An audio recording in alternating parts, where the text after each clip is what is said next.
course, it is Black History Month, but Kanye West has recently said on Instagram that it should be called Black Future Month instead. Kanye has said in the past that African Americans don't need to be reminded of slavery. So what are your thoughts on what he's saying? Akilah, let's start with you. So I completely disagree with what Kanye West is saying. Black History Month is not about focusing on the past injustices. Yes, there was slavery. Yes, there was segregation. However, Black History Month is a time to basically celebrate Black excellence, celebrate Black joy, and to also acknowledge the people who came before us and who opened doors and paved paths for us.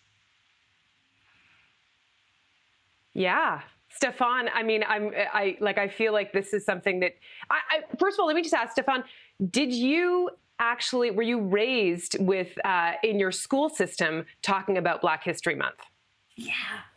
To a certain degree, I'd say that I was. Was it talked about in the right way? And I think that's probably what Kanye West is hinting at, that it may not always be discussed in the right or appropriate way. In fact, I think that there's too much emphasis on Black History Month being for Black people. And so when it comes to Black History Month, it's very important to note that it's not just for me, not just for the people who identify as being Black. It's about educating others about the atrocities of human history so that history does not repeat itself, right? I'm here in the nation's capital with a convoy taking over the downtown core, and people don't understand that the one or two Confederation flags in a sea of thousands is not about villainizing the person who thinks that this is carrying a symbol of rebellion.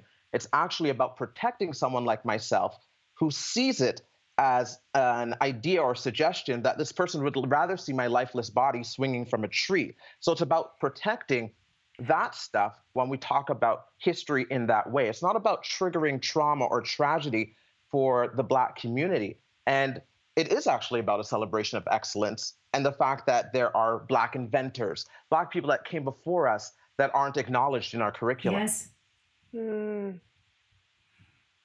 I keep thinking about how difficult it is to sort of think about the future when you haven't reconciled with the past. And in many senses that I understand, I think I understand. No, it's hard to say I understand Kanye all the time, but I think the idea of wanting to celebrate Black excellence and the future is a good thing. But again, that doesn't describe America right now, considering there are politicians and school boards who want to deny, even forbid, that students learn how race and racism has affected their institutions.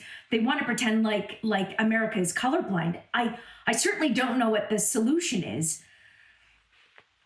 Yeah, Akilah, this is the realm that you're trying to get kids to think about this on multiple levels. I'll just say, as an aside, when I was growing up, we didn't even have a Black History Month.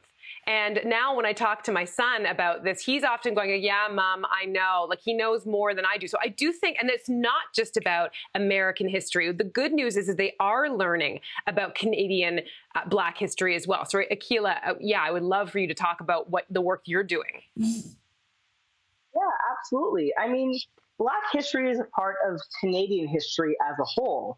And we need to be celebrating the past and the present so we can move towards, a better, more equitable future and a more diverse and inclusive future. So I created a series of books called Big Dreamers, a Canadian Black History Activity Book for Kids, Volume 1, Volume 2. And it's all about celebrating the trailblazers that are here in Canada. Because I'm a child of the 90s, and when Black History Month was first acknowledged here in Canada in 1995, the little that was done in our schools was focusing on American Black history. We talked about MLK, Rosa Parks, the Civil Rights Movement, but we didn't talk about incredible people like Jean Augustine, Stanley G. Grizzle, or we even have Willie O'Ree. There are so many amazing artists, athletes, and politicians. So I basically created these resources for kids and adults to learn about people who have basically changed history here in Canada. And their stories aren't often told, and they need to be shared, and they need to be celebrated.